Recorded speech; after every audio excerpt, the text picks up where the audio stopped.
Hi, everyone, and welcome to Boy Problem, sponsored by you by Kotex. I'm Liz Plank, and I am so excited for today's guest, okay? But before we get into it, there's a new law that I want to propose to all of you.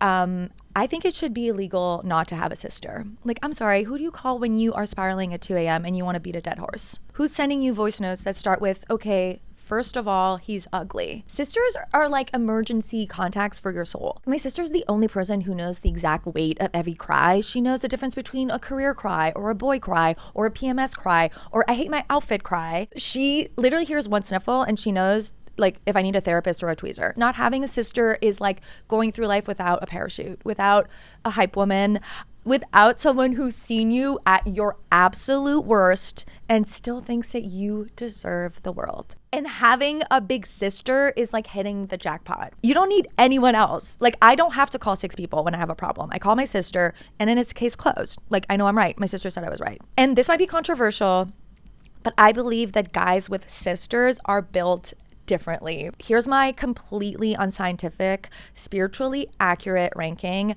of guys with sisters. So tier number 1, a man who grew up with 2 older sisters. So this man has been humbled since birth. He knows fear. He has held a purse in a dressing room without asking questions. This man will survive the group chat, okay? You are good. Tier number 2 is a man who has a younger sister.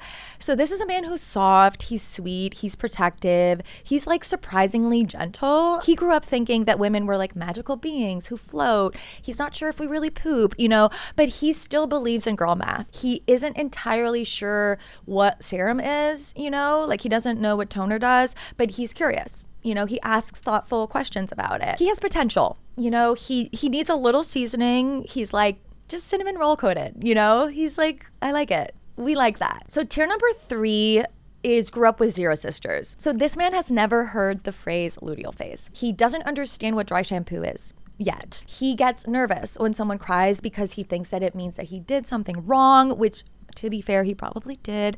But he's not bad.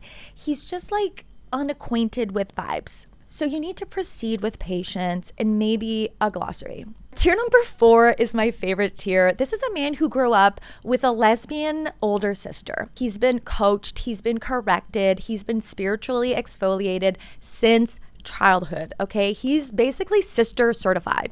He knows about boundary setting and how to say I'm sorry without crying or like proposing. So yeah, I think it should be illegal not to have a sister. And if you don't have a sister, I volunteer. And that's kind of what this whole podcast is about. Let's stretch each other's sweaters. Let's spiral on FaceTime and give each other advice about our boy problems. Because sisterhood isn't just shared DNA, it's shared delusion, it's shared grief, and that's love.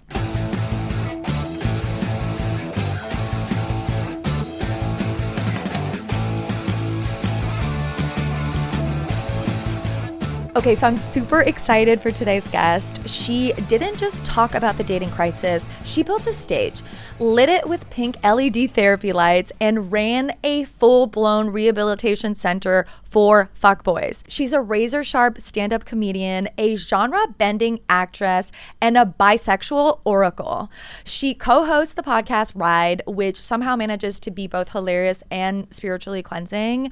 I love that show so much. You should all listen to it. She also created the cult hit Drag His Ass, where she helped women confront their worst romantic decisions with the precision of a surgeon. And I know this firsthand because I was actually on the show live streaming my wisdom from the apartment of a man who was in the process of doing me dirty. She now stars in Overcompensating on Amazon Prime. It's been popping off on your feed. I'm sure you've seen it. In the show, she plays a gloriously chaotic college girl spiraling with precision, timing, and the kind of charisma that should be studied in labs. Please welcome the visionary, the icon, the emotional support bisexual we all need, Mary Beth Barone. Okay, I am so excited you're here. Again, you came in and I was like, I feel like we would be best friends. Like, I agree. Or you would be my best friend. I wouldn't be your best friend, but like, I feel like that would be like. I don't do that. If you're in if you're in the best friend tier, like that, it goes both ways. Okay, well, thank you. And we're talking all the time, and yes. we're hanging out, and we're talking about really deep things. Okay, so we met on a computer. We met when I was brought in as an expert on Drag His Ass on cheating. And do you know that I actually was live streaming from the apartment of a man who would later micro-cheat on me? I did not know this backstory. Okay. Should we clarify this was in the pandemic? So Yes. we met on the computer. We met on the computer. We met virtually, but never in person until today. And we had like experts in each episode talk about the subject. So yours was the cheating episode. And so I would love to hear where you were at mentally, physically, and emotionally at that time. So I was in a relationship with someone who micro-cheated. Like literally. What, sending memes? Okay, so I can't prove it. It's like, so he started dating someone literally 24 hours after we broke up. And then when I look back at their photo, like he had started following her before when we were still dating, like, and like some photos of her on the beach. Like definitely, I feel like there was some cross pollination. But yeah, and I was doing an episode on cheating, which is really funny. Have you ever been cheated on? Not that I know of. Well, Yeah. I mean, like, I guess I was in an open relationship, so I was like, it is kind of hard to get cheated on in that way, but Is that why people he do still it? figured it out. He still managed to, like, you know, fuck up. But it wasn't like full-blown cheating. wow, so can you do open relationships? That's easy for you? I did. I will never do it again. Wow, Was why? not for me. I didn't like it. I think if you can do that, more power to you. But Yeah. like, it just isn't what I want in a relationship. Yeah. And I had to go through it to know that. Did you do it because you really wanted to be with a person? Yeah. Yeah. I think if you find someone who wants to be open just as much as you do, then that's a great match. But when one person wants it and the other person doesn't, it's Yeah. just like so much discourse, so much like strife and anguish, and you know, no situation you go into, no matter how many rules you have, you can't account for that third person Right. having desires too. Right. So I think I read The Ethical Slut, you know, I did all the work, but it wasn't for me. But I think people that can do that, great. Like, Yeah. I think you're probably more evolved than I am. I buy into the whole capitalistic monogamy of it all. Me too. I like it. It brings me comfort in a world where there's like so much that's out of my control. Totally. Yeah, it's a trad wife. It feels trad wifey, but I don't mind. Okay. That's insane. It does though. I know. Like, I just think everything we want now is like bad. oh, Like there's a book tell about me anything more. I want. Yes. There's like a book about how it's bad. Yeah. And how it's like capitalism that's trained me to feel this way. And I'm Right. like, I think I just want to cuddle with one person. Yeah, I like And if that. that's capitalistic of me, then so be it. Okay, we are in agreement on that. Okay, so on Drag His Ass, the show we were just talking about, you built an actual rehabilitation center for fuckboys, which I think was the first of its kind, the first in the nation, maybe globally. And you've called yourself a recovered fuckboy addict. Yes. So how did you, because I'm sure and by the way, fuckboy is gender neutral in this sense. Absolutely. Because in the episode on cheating, it was 2 women. Yep. But how have you recovered from being attracted to fuckboys? For people who are listening who are not there yet. I had a 6-step recovery program. Yes, tell us And about it. The first step is admitting that you have a problem.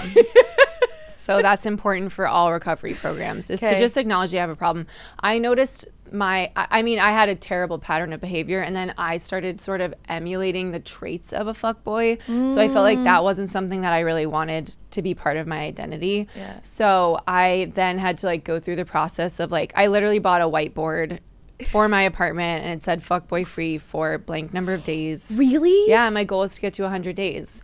And so Wow. I did. I surpassed that, and then some. And then I felt like maybe it was time to share it with the world. So that was such like a specific moment in time, because that was pre-pandemic when I started the live show. And originally it was just like comedians coming on doing sets about dating. And then the second show I did a fuckboy redemption, Okay. which is really what the, you know, digital series with Comedy Central was like born out of that. Yeah. And it was a really fun time. I think I've really struggled with knowing like what to do with that like idea now, because I was then in a relationship for 4.5 years, and I feel like I don't know. I wish I could pass the baton on to someone else, because I do think these men really need help, and not just men, women too, and Sure. and non-binary people. I mean, there's Yeah. fuckboys in all walks of life, but I think for me, I I have some distance from it now, like the Okay. whole idea of it. And I still have the Instagram account, but I haven't really posted on it. So I'm trying to figure out like if I just shut it down, because it feels like such a specific time in my life that I'm like not in that anymore.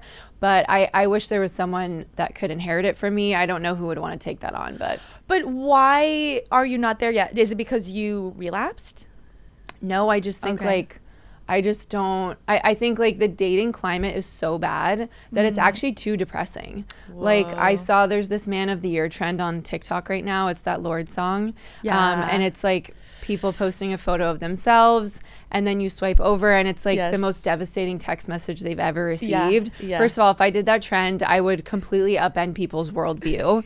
So I've actually opted out of doing the trend. Wait, because Because the people and the things that have been said to me by those people would just I think it's just too sad. Like it's just too sad. So I don't know how much like I'm but sure sad there's for who? Sad for who? just like I think it's like if I felt like I stuck up for myself in those situations, I think I could laugh at it more, but I really fed into them. So I'm like I don't know. It's like I haven't demanded better treatment that many times in my life, so I just don't I don't even want to engage with it. I think there's still plenty of comedy to be mined in the dating space, but Yeah. I just don't know if I'm the one to like do the heavy lifting of like trying to actually help these people figure out what their problems are. Like I think it's just too deep now, and I think COVID, I don't know. I think things got worse. It was a turning point. I'm not sure why. Yeah. But I do think things have only gotten worse. What are the things you're seeing? What are the crimes in the dating scene that you I think the biggest crimes are lack of communication because people don't want to be vulnerable. Yeah. So instead of telling someone how something they did made you feel, you Yeah. either like are passive aggressive or you say nothing or you just like end it instead Yeah. of communicating. And then I think lack of accountability. And it's like, you can just like not text someone back if they're saying something that you don't like. So Yeah. I actually called someone out a couple of years ago who I had gone on. I had met up with, we had drinks, we hooked up, it was really fun. And then I met up with him again in New York and he was with some friends and he had been drinking all day at a baseball game. Okay. And he was being so mean to me in front of his friends, like negging me and being like an asshole. And the old me, I would have just like let him come home with me and like just taken it on the chin. But instead I was like, you're not coming home with me. I'm going to leave right now. Yeah. And then he kind of like had no idea what to do with himself. Yeah. Like he didn't know how to like process that I was like, you've been mean to me all night. I think you drank too much today. If you really wanted to hang out with me, you shouldn't have done that. Yeah. And then we talked on the phone the next day and then he texted me probably a year later and was like, I just wanted you to know that after that conversation, I stopped drinking. I had to like go away and live in a van for a few months and like find myself. And like, I just want to thank you for like calling me out on my behavior. And I was like, well, that's insane because I hardly know you. And it's insane that I had to then teach you that you needed like some work on yourself. Sure. But I did feel like it was a good moment for me to be like, okay, I think we could be calling these people out a bit more. It's not always going to be well received. Yeah. But I think people who treat other people badly, especially people they've slept with, there's just like there's no accountability. So it's like, Yeah. why change? Also, I think particularly men want to be like called out. Like again, the whole message is like, oh no, stop like telling them they're bad. But I think that even that example to me is like, why didn't his male friends, like the friends who were around him, be like, dude, what are you doing? Right? Like, why are you being like this? Yes. And so you had to be the one to do it. But at the same time, it was like, gave him the sort of, tough tough love or whatever to make him change. It was literally honesty. Yeah. I think people don't expect that from like casual hookups or whatever, or even people that they've been with. It's just the more I see my friends get into really long-term relationships, I just see so many dynamics that like must work for those people. It wouldn't necessarily work for me, but I think it's, it's promising that I do have a lot of friends that are in healthy relationships. I just don't know like I don't know what the future holds for the girlies. I feel sad. I think being a woman lately has been bumming me out. I'm just like, everything's just like stacked against us all the time. And I'm a white woman with privilege. Yes. Like I come from a very supportive family. If I never got married or met the right person, I would be fine. Like I have a support system. I have so many friends, but it just makes me sad. To me, there's something that we're not acknowledging that is like the water we're in, where I do think something shifted. I think for me since 2020, and I think, again, I think it's not because of COVID, but I think COVID like created circumstances, and there was like a political environment, right, where like I feel constantly like triggered and not like small t triggered. Like there are laws and sort of policies and things being said about women sort of constantly, if you're watching the news, that are very frustrating. And so I feel like my window of tolerance when it comes to male behavior in my life has like really changed, and it is much smaller. And the things that maybe I would have tolerated, 5 or 6 years ago, I just kind of it's not even on a mental, it's like on a physical level, I can't, like I'm already on the verge of tears. I know. And so I'm on a hair trigger at all times. Yeah. So if you're not listening to me, if you're invalidating me, like if you're gaslighting me, I already feel that way all the time because of the cultural context that we're in. And I feel that is actually made dating really hard. And again, I think guys are like, whoa, like I just did this little thing. And it's like, no, it's like all of these things. And then it's like the water that makes the whole like thing overflow. Like it's not, it's like there's a whole, I'm carrying buckets of water. Yeah. And then, one little thing. And it's not little, right? I don't know. I feel like that's happening. And I couldn't put my finger on it. Do you feel that way? Do you totally feel? And also, I don't hang out with that many straight men. I guess I follow some on social media, but the lack of like outspokenness and engaging with what's happening to women right now is so frustrating. And so I also think, to your point, like I've wanted to figure out a way to say this in my stand-up, but like any person that has sex with a woman, you're having sex with someone that has been traumatized, been through trauma, be it sexual or otherwise. So like we need to be taken care of, and like that's not happening either. Right. And then I think, there's the emotional aspect, and then there's literally on a logistical level, like I was talking to some friends in LA a few weeks ago, and this guy was like, I don't have money to go on dates. Yeah. Because it's Ubering both ways, you're paying for drinks or dinner, and it's like just from like a can I pay my rent sort of perspective, it's like I can't afford to just be going on dates all the time. Yeah. And I also think COVID got people in their heads a lot. Obviously, that's not news. So people being a lot more comfortable just being at home by themselves. And so there are so many factors working against us. Yeah. And it's extremely frustrating when men, you can mess up. Like I don't fault people for messing up or saying the wrong thing, but you have to take the note.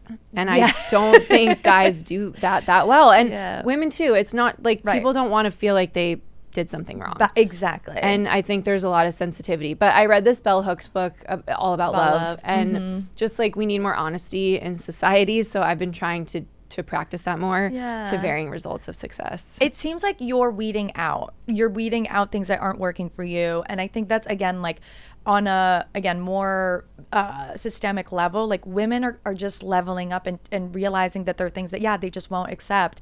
And I think it makes the dating pool smaller, but it makes the dating pool a lot better. You know? But then it's like, what if you just are alone? I'm like, part of me is like, is the more powerful thing to tell women to like opt out completely until somebody that like matches you. And I don't know. I think it's just like, it's hard because when you go on dates with losers, you're really feeding into the system and you're like, you're propping them up. And it's so hard because there's so many losers. It's so real. Like when I think about the losers I've propped up, because I didn't know they were losers yet, but can we, because I feel, again, I struggle with the same things. And recently, the whole like decenter men discourse, I think, to be honest, kind of turned me off at first. I was like, decenter men, like I want a partner, like I like men, like, and recently I kind of got it where decentering the opposite sex is not cruelty. It's not punishment. It's actually what men have been doing this whole time. Yeah. Like men decenter women, right? Men, and again, it's not that they're not interested in women. It's not that they don't like women, but they center themselves in their lives. A man will always make a decision that is best for him over you, right? Yeah. And that in a way is kind of whatever. I wouldn't call it healthy or not. Like it's, you know, whatever works for you. But decentering men actually means centering yourself and like your life and being, again, like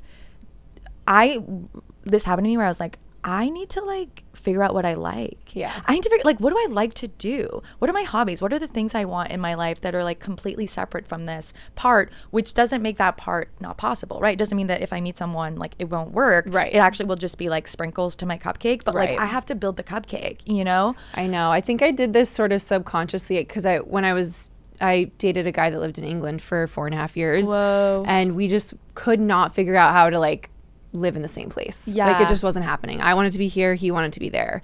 And so last year in the spring, I was just like, I'm getting a dog. Like I'm adopting a puppy. And I didn't ask him for permission. I didn't say, do you think this is going to fit in with our lifestyle? It's going to prevent me from seeing you. I was just like, I'm getting a dog. And so I did that. And then it was like, I realized looking back, it was like such an investment in my own life and my own happiness to be like, I want to come home and have a puppy waiting for me like after a stand-up show, or like I want to go out to a meeting and come back and there's this like little dog that's happy to see me. And it was a huge turning point in our relationship because I mean it ultimately I think started the conversation of ending it, which is what we really need to do. But it was like I had just always prioritized like, when can I go to London, when can we see each other? Any trip, any downtime I had, it was going there. It was like prioritizing so much of like our dynamic and less of like my life here in New York, which is where I really want to be. So I definitely encourage people, like, you don't need permission. I mean, don't do something crazy, or do it. But I you know, looking back on that, someone asked me like, oh, did you guys chat before you like got this dog? And I was like, no. I said I'm gonna get a dog, and so that's what I did. I think you chose yourself. I think like, again, like you knew what that would do. Sometimes like I feel like again, you don't have like sometimes like the universe does things for you that you can't do for yourself. And like that to me was like a universal shift. Thank you to our podcast sponsor, You by Kotex. With their support, we stay comfortable, confident, and ready to take on every boy problem the world throws our way. When I was 18, I had to get a colonoscopy because my IBS era started way before it was trendy. And of course, it landed right on the first day of my period. So there I was in the bathroom, determined to figure out how to use a tampon. It took an hour, like the entirety of a CD, but I did it.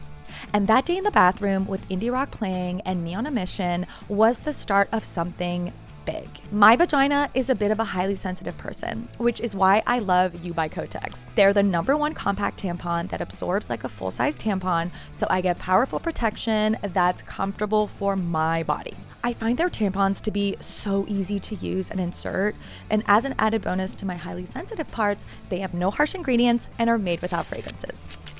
Can we talk about the elephant in the room? I get this all the time, and I feel like you probably do too, as a emotional support bisexual to the community, to many communities, which is like, you're attracted to women, like why don't you just date women? Like what are you doing? I am totally open to that. Yeah. I just think as a woman that has dated mostly men, it's just such a different space to be in. But I do think like, you know, women are so much more like gentle and caring, and I think that's something I'm not like opposed to having that. Right.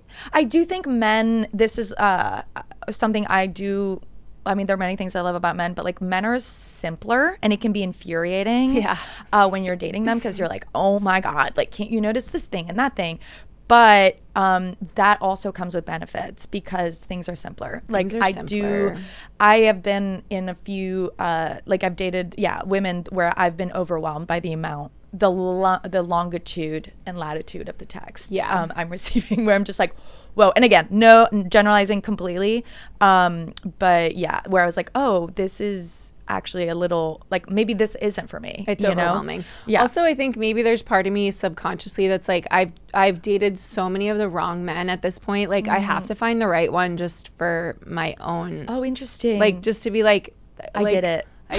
Yeah. But I don't know if Sex in the City is anything to go by. I don't know that the right men really exist. Interesting. I think you just like find. I don't know. I don't want to make these grand theories. I used to have more big theories about dating, but I think I just like, it's also exhausting. Even talking about it. Yes. I'm just like, there's just so many wrongs being committed against women right now, like just on every level. Yeah, I got to the point where I was like, I went to Elizabeth Gilbert writing retreat, which was a terrible idea because I broke up with a person during it it also was very clear it wasn't serving me, but also it was like so intense and like it was like share your deepest trauma with strangers with like 499 other white women who were there. Oh my God. So it's just, and then it rained and our car broke down. It was like crazy.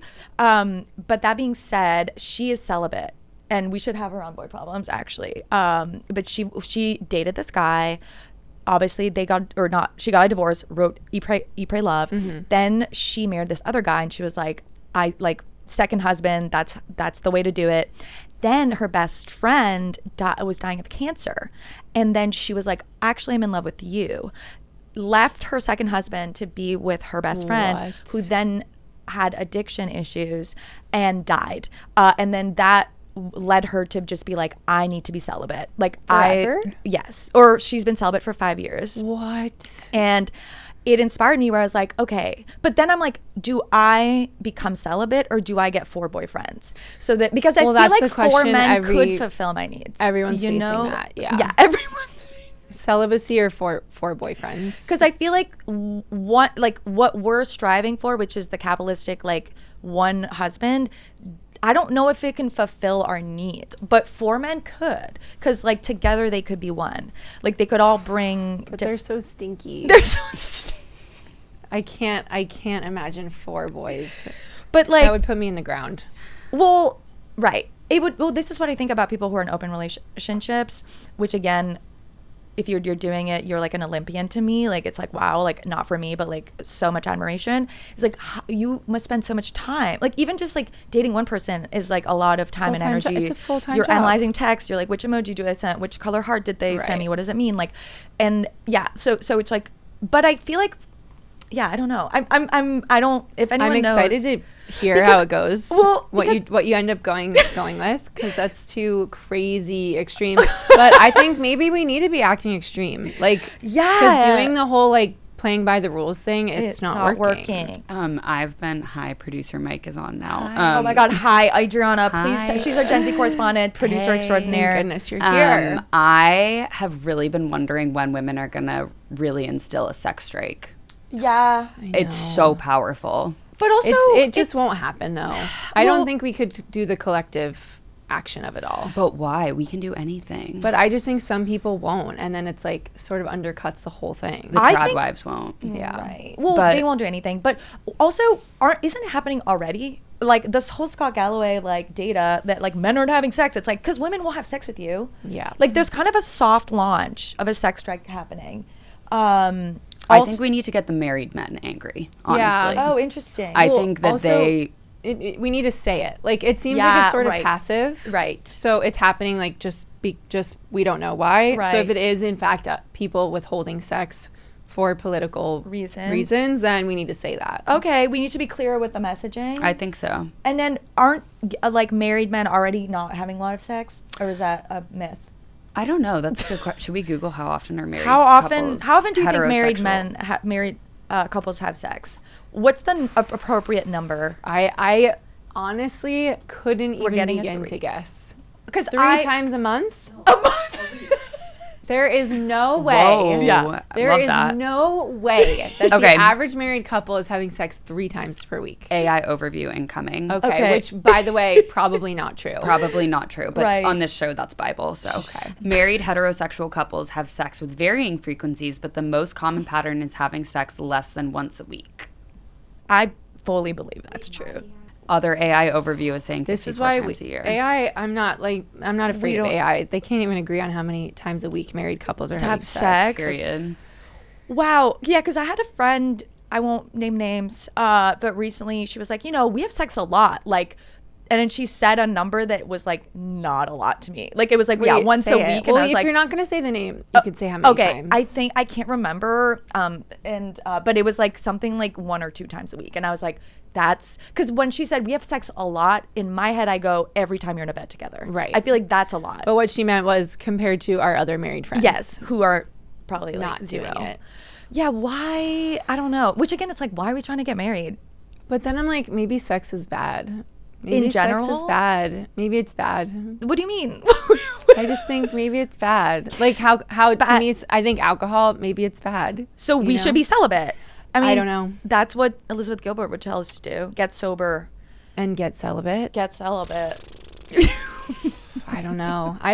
I think this is a huge turning point. I mean, the population's declining. It's like we aren't having sex. People are not having sex, but whether voluntarily or involuntarily. Can you have casual sex? I don't know. Probably not. I used to, but I don't think I know. It used to be easier when clubbing existed, when people like went into the office. Like there was just so much casual sex was so much easier in the 2010s, as many things were easier.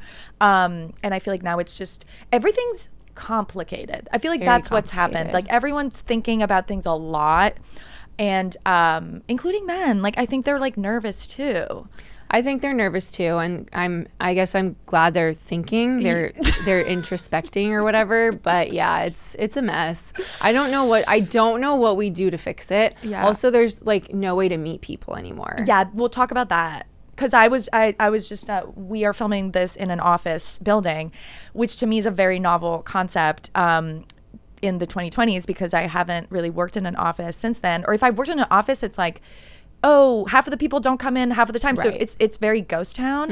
And I was like, oh my God, because now if you want to find like meet people, you have to spend money, you have to go out at night, you have to put on makeup, like it's a whole kind of thing. And I was like, oh, we used to just go to work and you would get paid to meet guys. Yep. Like you would meet guys in the elevator that worked at the other office. You would like meet guys on the, like you would have eye sex on the subway. Like some guys you worked with, it would end up becoming G-chat. a thing. G-chat. Flirting on G-chat.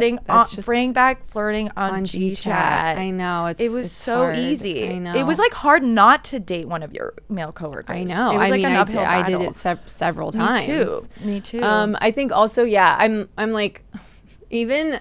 So I'm in this show overcompensating, and Which I was is like, so great. I really it's so amazing. But I don't miss that much about college. But my God, there were a lot of guys there. Yeah, and I mean, most of them were bad, but like, they were hot. Literally, yeah. You're not looking for a husband. I mean, some people are, but yes.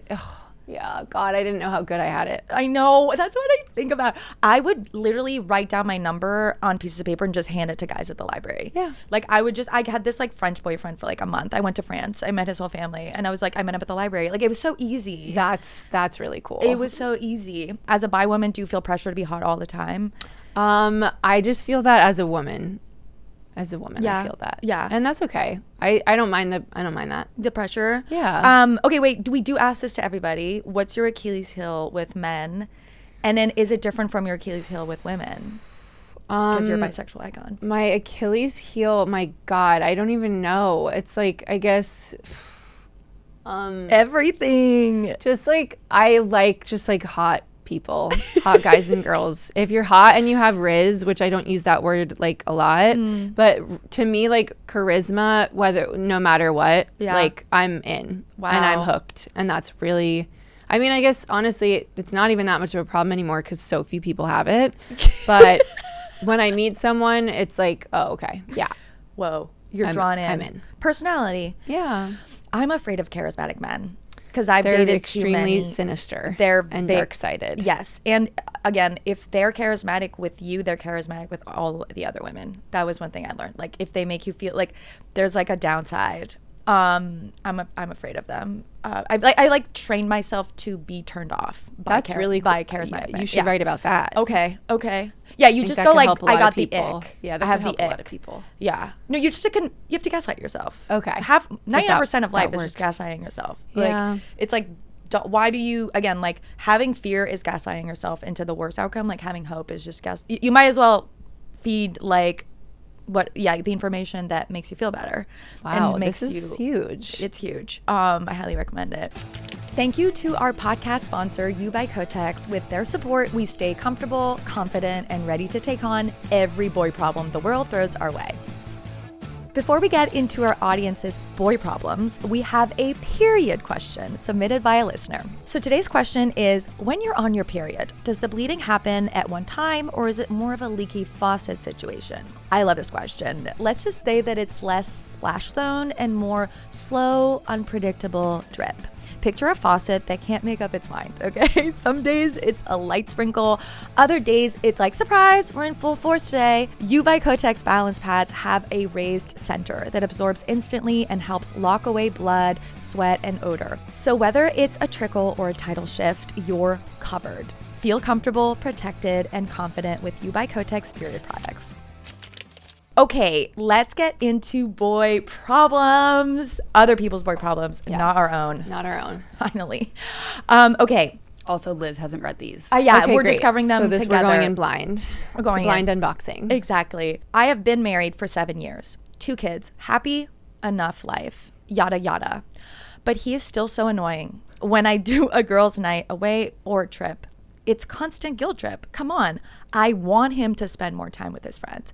I want him to go away and come back refreshed, sexy, interesting. How do I convince him it's for the best for both of us that I still do me and have fun with my friends? My God, these sometimes advice questions. First of all, the most common answer to any questions asking for advice, talk to the person. Yeah. Why are you tell emailing a podcast? Talk to your husband of 7 years, first of all. Second of all, I'm just like, how is this even a thing? Like, I don't know. Like, just say, like, I want you to hang out with your friends and have fun. And when I go away, I come back refreshed. Yeah. Like, we have 2 kids. It's important for me to, like, connect with my Yeah. friends and, like, maintain those relationships. Yeah. Just say that. Yeah. And if your husband doesn't get that, I mean, guilt tripping your Yeah. wife for hanging out with her friends, it's Yeah. a non-starter for me. Same. Complete not. That's the Yeah. type of guy that says he's babysitting his own kids. Yeah. Like, we gotta raise these expectations a little bit of Yeah. what he's emotionally capable of, which is like, if I want to hang out with my friends, it's like, you should be happy for me. Yeah. Yeah. This screams like codependency from his end, which, by the way, like, I feel like we often, the stereotype is that like women are codependent. And I'm like, men are so codependent. Well, they need you to like wipe their ass for them. So yeah, I'd say And so. that's why he's mad that she's going to a girls' night. because he's like, who's gonna wipe me? Who's gonna wipe me? I think that I dated a guy who I talk about a lot about on the show, who's very mean, and he one of the first, looking like, I was in my 20s, so I just confused abuse with love, and so I was like, oh, he just loves me so much. But one of the first things that I look back and I'm like, that was such a flag that I should have seen, is that it was this, like, I would make plans on the weekend. I would be like, oh, I'm gonna go have coffee with my friend Komal, and he'd be like, and you didn't talk to me about it? Like it was like, because we lived this, he would make up rules that were crazy. Like, one of the rules, by the way, was like, I wasn't allowed to have a credit card, because that meant, I know, it's crazy. He was like, no, like, we have a, like, couples have joint bank accounts, and that's the way it works. And I remember, like, literally talking to my dad. I was like, Daddy, like, are we, like, do you and Mom, like, have separate bank accounts? And he was like, yes. What are you fucking talking just about? because you share a bank account doesn't mean you can't have a credit card. Yeah, have your own. Yeah, it was just very, anyway, obviously so bad.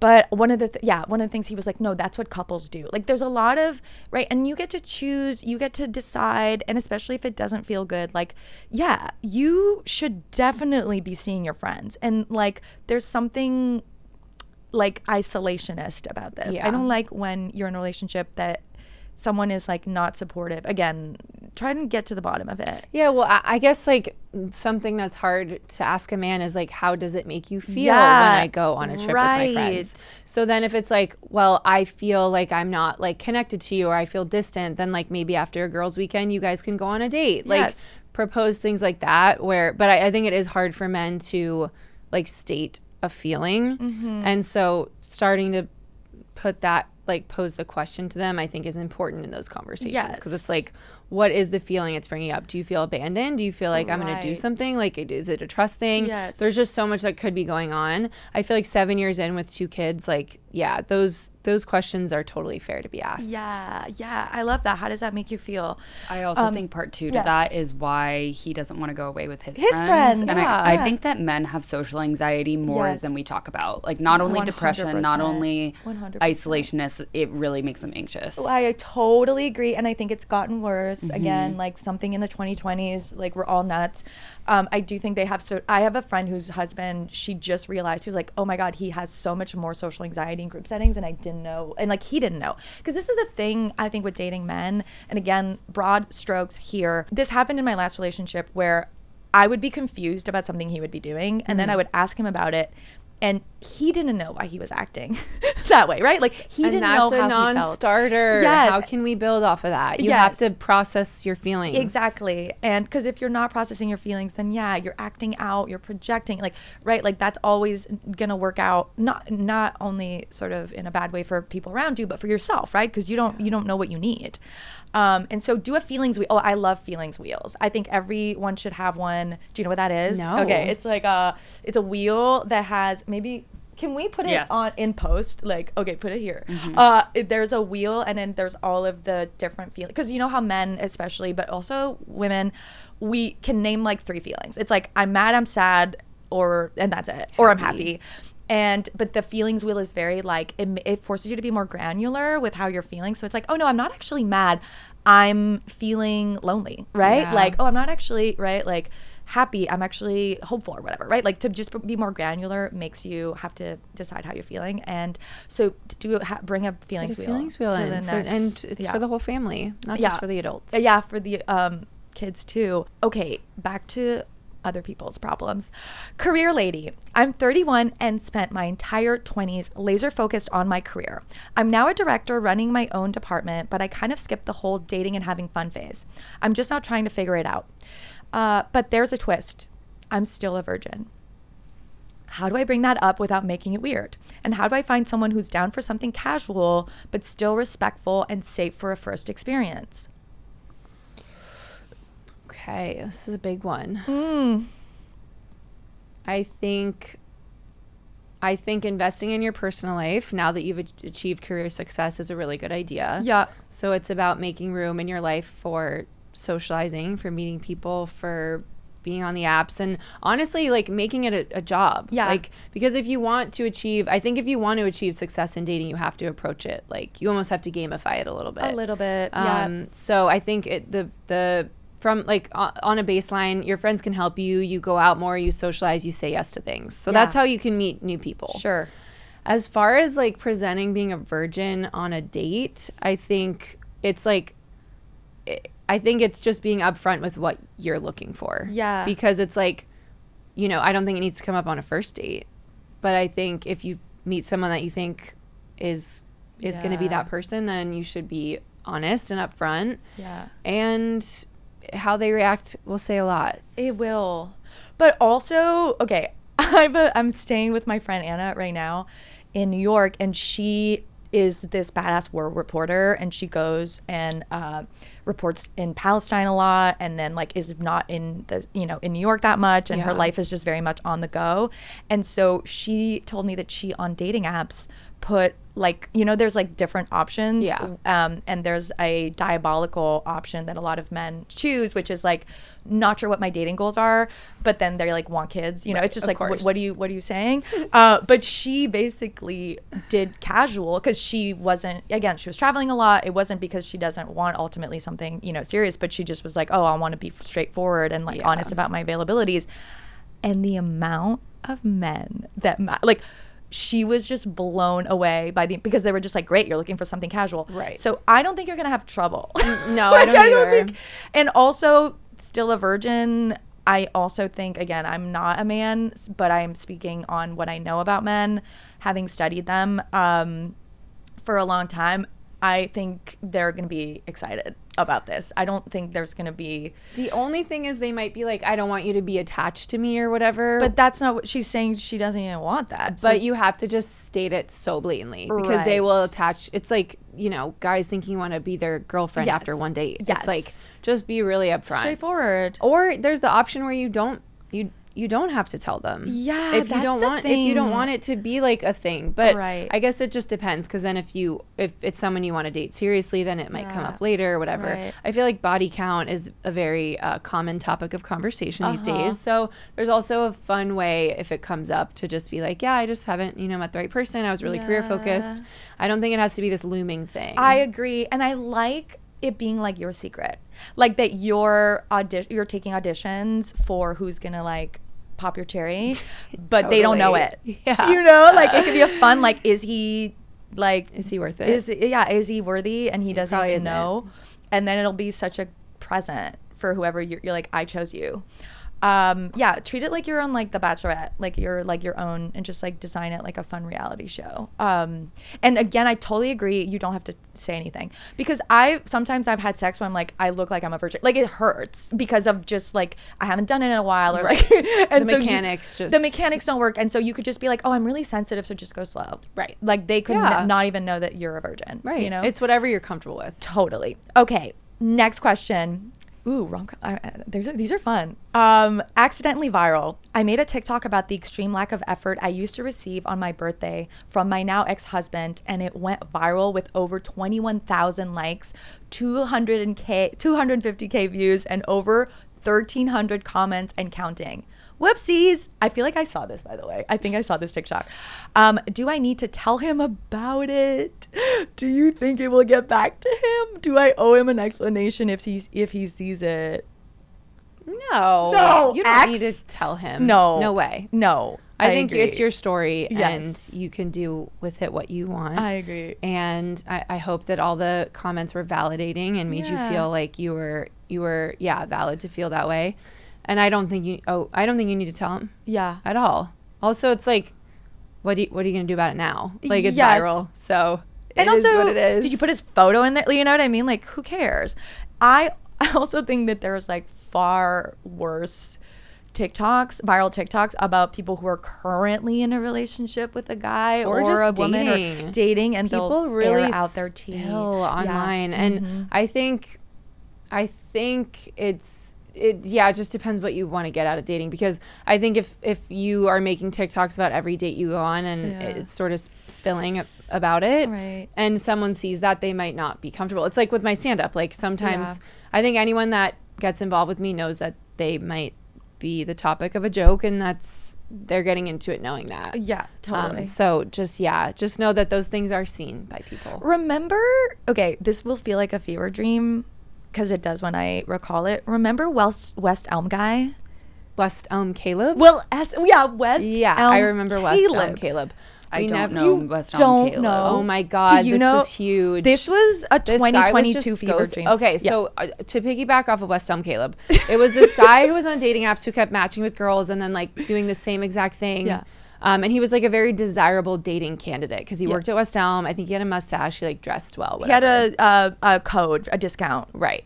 Yeah. He was going to help girls get furniture eventually. But he would never actually like show up on dates or something. There was he would love bomb. He would all send them like a playlist. Yeah. It was a love bombing crime. And then he would just like, go on a few dates, send them playlists, be like, I want to be with you. And then just kind of like not like fulfill, like then kind of ghost. And it was the main character for like a week on TikTok for a long time. Because then one woman said, brought it up, and then all these women were like, Me Too. It was like a Me Too situation, but then it ruined his life. But did we ever get eyes on him? I don't know. He never came forward. We knew his. No, they. I know we had his photo. Oh, okay. But we never saw him. He never put out a out statement. in the field. He never put out a statement. This is like the Facebook groups, are we dating the same guy? Yeah. Yes. Yeah. Exactly. Then when I think, okay, was that too far? Like, did we take the Me Too movement? Well, I think like the Google Docs, like about guys and like sharing that stuff, it does get a little dicey because like some people can conflate like feeling hurt with he wronged me, which he probably did. And I think it just gets dicey. But I also think there's no proper method of recourse for people who have been, there's been violence committed against them. So I don't know. We haven't figured out how to resolve those things. 100%. Also, I think a lot of men learned what love bombing, that like a lot of men don't know what love bombing is. That should be like a man on the street. We do. Because a lot of guys will just, again, it's a litmus test. If he knows, he knows. But a lot of guys didn't even know that they were doing it. And I would want to be warned about West Elm Caleb. Same. But because why waste my time? When it's someone prolific like that, right. Absolutely. if it's going viral and there's hundreds of women coming forward, then yes. Yeah. But I think if it's some guy from, I don't know, but then I'm like, fuck him, who cares? Yeah. I go back and forth. Me too. That's really the reality of being a woman in 2025. Like one day I'm like, we need to have empathy. Like men are hurt by the patriarchy. It's the same system. And then like 2 minutes later, I'm like, I never want to talk to a man ever again. Like don't even look at me. Yeah. And I think that's okay. I think that's a normal reaction. We have to live in the gray area, in the middle. Abnormal society. Agreed. Do you agree? Agreed. But Adriana's in a very secure relationship with a man named Pat. That's awesome. He's good. He's a good boy. I feel like you have less of your window of tolerance. Do you feel like your window of tolerance has become smaller too? Or because you're with a great guy, you have like constant reminder? I actually have never been tolerant of bullshit.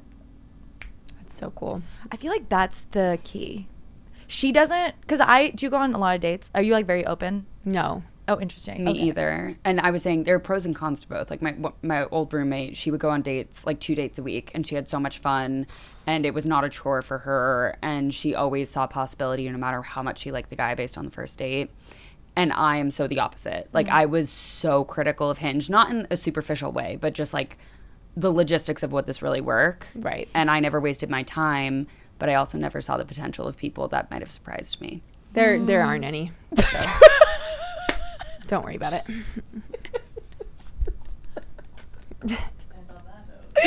Okay, last one, I'm guessing. Yeah, but we can keep going. Your answers are incredible. Thank you. Your boobs aren't showing. You're good. Well, they've never popped trying. out of anything. They're so small. I feel like this is gonna sound, I don't think I've ever met someone who has the same size boobs as whose boobs are as small as mine. Really? Yeah. But you're wearing a padded bra? This is a push-up. This is a full. I got a push-up bra because I wore one on the show, and I was like, oh, this is cool. Yeah. Like I hadn't worn an underwire bra in probably 8 years. Same. I just don't. So I got some, and they're just so uncomfortable. Skims has a really comfortable one. Okay. That's why it's like it changed, because I can't even when I wear an underwire, when I wear a bra, I'm like, what are we doing? Right. Like, what's the point? What's the, like, this is dumb, because there's nothing really, because I'm not even a full A. I'm like a half A. Yeah, I wish I was a humbled full when I A. ordered a 34A, and it was like not full. It doesn't fit. No, it doesn't. This push-up bra does not fit. Well, it looks but great. It feels comfy. You're totally convincing me. Okay, great. Have you ever thought of getting a boob job?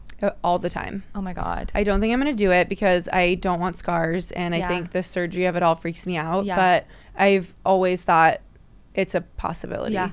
I just don't think, I'm like, I have a low pain threshold, so I don't think going under the knife electively is part of my journey. Right. But we'll see. Okay. You never say never. Never say never. Okay. Rom-com barista. I've got a serious crush on my barista. Okay, tale as old as time. Like, we're totally in a rom-com levels of chemistry. He probably knows, but hasn't made a move, and I'm already way ahead of myself, spiraling about career differences. Oh my God, women are so funny. I love women, because I've done this where you're like, could it work? Because you're like, he's hot when he's behind the counter, but then like, what happened? Anyway, okay, I'm already spiraling about career differences and whether this could ever be serious. I run a whole department, and he makes me a mean latte. Do I let this harmless flirtation fade, or do I shut my brain off for once and just enjoy the small thrill of someone cute remembering my order and maybe giving me butterflies? I think keep the crush alive. Yeah. Keep the crush alive. You don't need to make a move. Maybe you never need to make a move. Maybe he'll make a move. Sure. But I think having a crush just maintain that, because that can be just enough to get through the day. I think having a crush either can give you brain damage, or it can do there's no in between. Mm-mm. It either improves your life significantly because you're like, oh, I'll get cute for this like 30-second moment, and then you'll get like a hit of dopamine, but then you're not like trying to marry him, or you are trying to marry him, and then it gives you permanent brain damage. Totally like, agree with that. What is going on? Yeah. So I would, if you're in the zone of butterflies, keep it. Stay there. Stay in line. Stay there, because honestly, a crush is just a lack of information. Like, this guy might end up being, like if you get to know him, you'll be like, oh no, like this isn't. Right now you're living in the fantasy, which is probably better than who he is as a person. Oh, totally. Well, God, I just started watching this movie yesterday. I haven't finished it yet. It's called Parthenope, and it's like this A24 movie that came out last year. I mean, the main actress in it is probably the most beautiful woman I've ever seen. Okay. And it's in Greek, I think. Like, it was all subtitles. But there was this quote yesterday that I keep thinking of, and it's not verbatim this, but it was like, desire is mystery, and sex is the death of that mystery. So it's like, maybe just keep the desire going. 100%. You don't need to like build the reality or construct that or have to navigate career differences. Like, just enjoy the thrill of it all. Because like, yeah, you never know. Like, maybe he paints. Maybe he's a painter and he'll be a huge artist or something. Like, you just don't know. But hey, why don't you let your imagination run wild? Yes. And just enjoy it. I have a rule. Well, I don't have a rule. Someone made it up, and I don't remember who it was on TikTok, so I cannot cite them. Yeah. But they were like, it's like the 5 crush rule. You should at all times have 5 crushes in your life. And again, where does this person live? I don't remember. But if you are listening to this, why? Oh, because you 5 crushes. New York is the most. Dude, no, I live in LA. It's impossible. Well, LA is even worse. You don't even see 5 people. No, LA is so much worse. It's hard. Yeah, but 5 crushes, and again, 5 crushes is very loose, right? One guy is the barista crush. Sure. One guy's like this guy you see on Zoom or whatever at work, if you go have the luxury of having an office culture that's like in some of your meetings, but like he works in a different department. One of them could be Ryan Gosling. Like, it could just be like a crush, and like you watch Ryan Gosling videos or whatever. Some of us do that, some of us don't. And you're just like, oh my God, he's so dreamy, da da da. And one of them could be like a real someone that maybe you went on a date with, or you went on a few dates with. But having 5 crushes at all times, because I tend to obsess about people. And so it means I'm not like fully focused on one person, and then I won't sabotage the relationship. Well, that's good. Because I'm like, oh, but there's the barista guy who might be like the love of my life, but I don't know yet, and I only see him once a week. Well, then everyone should open their notes app right now and start your note, list. 5 crushes. Could you have 5 crushes right now? No. Try. I think it would help you. We'll see. I think by the end of this episode, I'm going to have 5 crushes? Yeah. I think if you think through, you already have 5. I'll get back to you. There's who's your celebrity crush? Oh, I do not have crushes on celebrities now that I met some of them. Yeah, I know. Celebrities. That'll ruin it. You shouldn't have crushes on celebrities. Yeah. I'm trying to think. I guess the girl from Blue is the Warmest Color, whose last name I can't pronounce. Got it. Not Leah Sadu, the other one. Okay. It's just her name is so many letters. Yeah. But I guess that would be my celebrity crush. Okay, so you have one. Sure. But she's French, so it's different. She's not like an American celebrity who's probably like an idiot, you know? That's better. Yeah, it's better. It's much better. Yeah, French people, I mean, I have my issues with French people. I have a lot of issues with French people. But I mean, you basically lived in France for a month with your college boyfriend. Well, LOL, but I'm French Canadian. I don't know if you knew. I didn't. So I arrive in Saint-Julien, which is this like tiny little fucking town that's right at the border of Switzerland.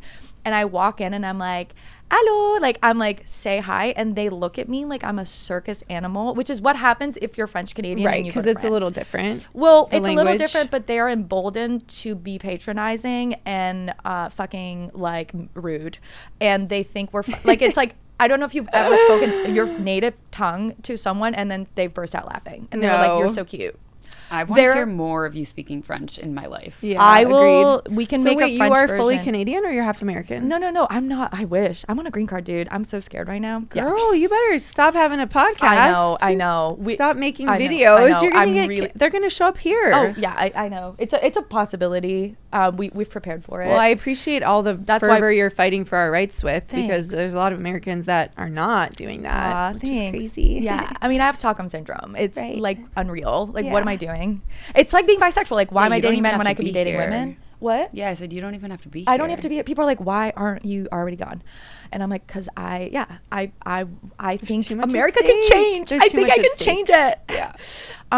This has been so fun, Mary Beth Barone. It was so good to finally meet you in person. I love this. You can come back anytime you want, and you are beautiful, amazing. You're literally the coolest. Like, we've been talking all this time. We're like, the fact that we landed Mary Beth Barone right before she fucking became like a world superstar, like, you are blowing up, and I love seeing everything you're doing. Anytime you pop up on my feed, I'm like, get it, say that. You're so whip smart, and you're fighting the fight, but like in a funny, entertaining way. Trying. And I love it. Everything you do is funny and hilarious, and come back anytime. I will. I'll be back here at Katie Couric Media. Oh my God, fun. And watch Overcompensating. Yes, watch Overcompensating. It is so Prime fun. Video. It's so light and like also deep. Yeah. And you're amazing in it. Everyone's also, all your press has been like so hot. The press has been really fun. Sexy. I will say. There's like a sexiness. Thank you. Yeah. That's what I'm hoping to exude. You do. Because women can be funny and also wear cool clothes. 100%.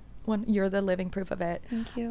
Thank you for coming on Boy Problems. I hope everyone solves their boy problems today. I think we solved a lot of them. Me too. I think we did. Yay. Yay. Bye. Bye.